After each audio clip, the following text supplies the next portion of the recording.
Ang pamahalang lungsod ng Caloocan katuwang ang iba't ibang national agencies ay muling nagsagawa ng Love for All event para sa 1,000 benepisyaryo bilang bahagi ng pagdiriwang para sa kaarawan ni Pangulong Ferdinand Bongbong Marcos nitong Miyerkules, 13 ng Setyembre sa Galino Covered Court sa Barangay 102, Caloocan City South. Samantala, ang Love for All event na pinag-ugnay ni First Lady Luis Araneta Marcos noong nakaraang buwan ay nagsilbi sa humigit kumulang 5,000 katao mula sa Caloocan City North. Sa pagkakataong ito, ang mga residente mula sa Timog ay nakatanggap ng libreng serbisyong medikal at laboratorio bilang karagdagan sa cash grant para sa mga kwalipikado.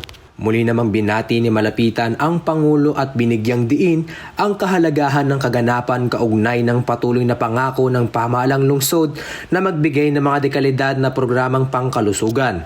Nangako rin naman ang mayor ng lungsod na sisiguruhin na matibay na pagtutulungan ng kanyang administrasyon at mga ahensya ng pambansang pamahalaan upang matiyak ang maayos na paghahatid ng mga serbisyo para sa higit na benepisyo ng mga residente ng lungsod. Habang nauna naman ang inilaan ng pamahalang lungsod ang 1,200 Caballero trees na itinanim sa kahabaan ng Saranay Road bilang advance birthday gift para sa Pangulo. Kamanaban News Media, ito si Mark Montemayor, naghahatid ng tunay na balita para sa bansa.